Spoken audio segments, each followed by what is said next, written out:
Ça, c'est la pire console de Nintendo. Mais il y en a aussi plein d'autres, comme la Virtual Boy, ce truc horrible dont personne n'a jamais entendu parler et qui te rendait malade au bout d'une heure de jeu. Ou encore ce machin là, qui était tellement mal pensé que personne savait si c'était une console ou un accessoire pour la Wii. Mais si tu peux abonder au créateur de Mario, c'est quoi la pire console de chez Nintendo? Ah, le frérot il va partir en...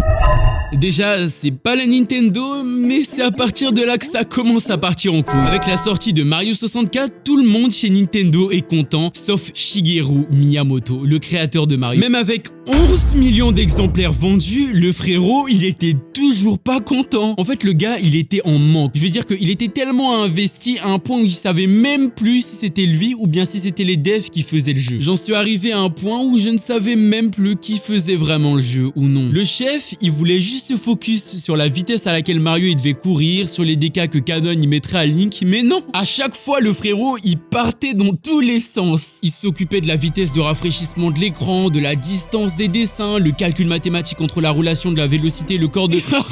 C'est que des trucs de nerd.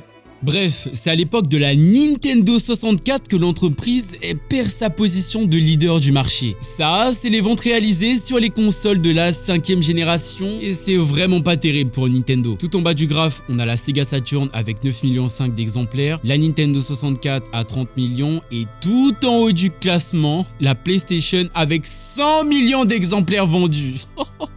Comment elle met une vitesse aux autres? Mais le pire dans tout ça, c'est que PlayStation, ils avaient jamais fait de console de toute leur vie. Et pourtant, ils ont foudroyé Nintendo en faisant 3 fois plus de ventes que la Nintendo 64. Non mais c'est une dinguerie, une entreprise qui sort de nulle part, qui défonce le prodige, le géant du jeu vidéo avec une seule console.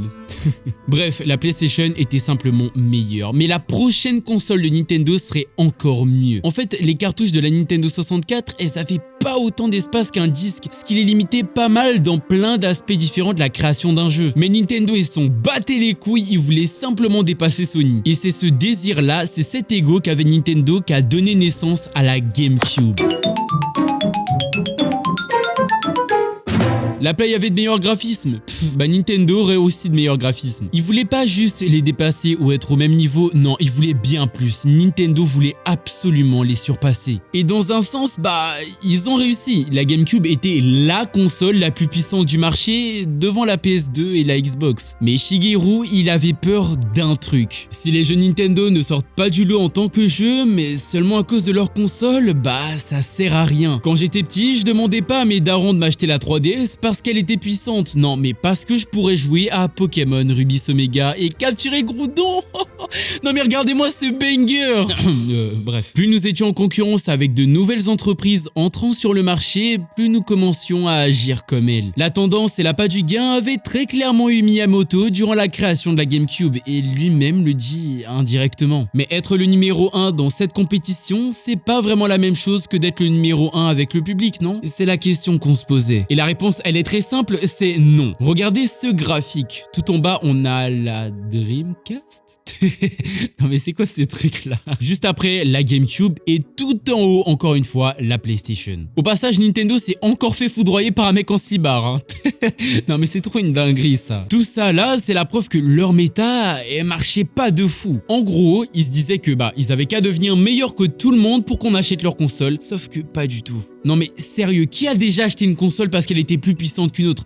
Tout ça là, c'était leur strat justement. Pourtant, Nintendo avait quand même quelques classiques. Super Smash Bros Melee et Luigi's Mansion et même plein d'autres jeux en fait. Mais même le jeu Mario dans lequel ils ont dépensé plein d'argent, mais quand je dis plein, c'est vraiment beaucoup, entre 50 millions et 100 millions de dollars, tout ça juste pour flop. Non mais... Bref, même Mario Sunshine montrait très clairement que la sortie du jeu était précipitée avant même que le jeu soit prêt quoi. Le divertissement est quelque chose que vous devez regarder avec un œil très large lorsque vous le créez. J'ai toujours pensé ça, mais il y a quelques années où j'ai pas pu me débarrasser des les tendances des autres. C'était comme un dilemme dans mon esprit. Et ces années de dilemme, comme il dit, c'était bien sûr sur l'ère de la GameCube. En fait, dans la tête de Miyamoto, la GameCube c'était un échec. C'est pas parce que la GameCube se vendait mal ou qu'il se faisait froisser par des mecs en slip, c'est même pas ça en fait. C'est parce qu'au final, ils avaient perdu leur essence même de création, l'origine même de ce qui faisait le mot Nintendo. Au lieu de chercher à s'améliorer, à comprendre et devenir meilleur, l'entreprise suivait une tendance en copiant simplement les autres. Personne parlait des jeux de Nintendo et c'est vraiment triste. Miyamoto le dit lui-même, ces jeux étaient des énormes flops. D'après lui, Nintendo devait se remettre à innover et pas créer de nouveaux jeux pour fidéliser leurs fans. Et leur stratégie a très bien marché, tout ça on le voit que aujourd'hui. La licence Pokémon a plus de 20 ans et pourtant ça plaît toujours autant, ou presque. Ils ont tapé une esquive à 180 pour faire absolument tout le contraire de ce qu'ils faisaient jusqu'à maintenant. Nous avons envisagé de repartir de zéro, de créer des jeux qui pourraient être joués par des personnes qui ne jouent pas aux jeux vidéo. Nous avons fait des recherches et le résultat de tout ça, c'est les jeux NES. La série NES, c'est l'époque où au début des années 2000, Nintendo a porté la plupart de ses vieux jeux sur la Game Boy Advance. Les jeux étaient moins chers que d'habitude, pas forcément moins bossés, les choses simples quoi. Pour les habitués des anciennes licences, c'était un banger. C'est comme si aujourd'hui on avait enfin le remake de Pokémon XY, qu'on n'aura jamais d'ailleurs. Arrêtez d'espérer. Tout ça c'est cool, mais combien ils ont fait au final? Ça, c'est la liste des jeux Game Boy Advance les plus vendus. À la 13e place, on a la série NES de Super Mario Bros qui s'est vendue à plus de 2 millions d'exemplaires. Les gars, c'est énorme. Oubliez pas, on parle d'un Mario que tout le monde avait déjà dans son foyer, etc. Bref. Et maintenant, regardez ce qui se passe si je mets tous les portages, les remakes des anciens jeux, etc. Les gars, ça fait la moitié du top 10.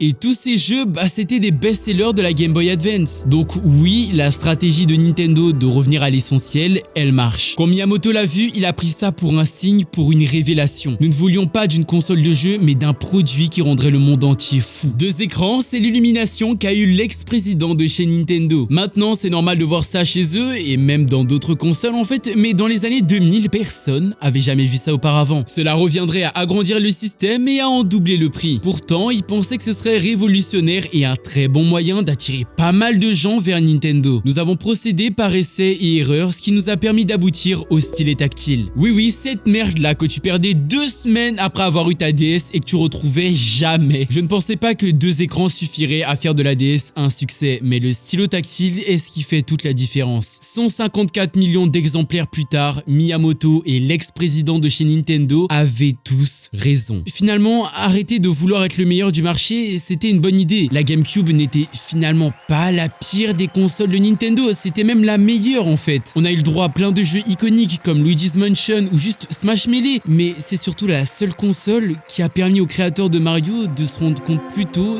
d'une erreur qu'il aurait pu faire plus tard. Comme ne pas s'abonner à ma chaîne par exemple. Au final, être comme tout le monde c'est pas mal, mais se rappeler qu'on est unique, c'est ça qui est génial.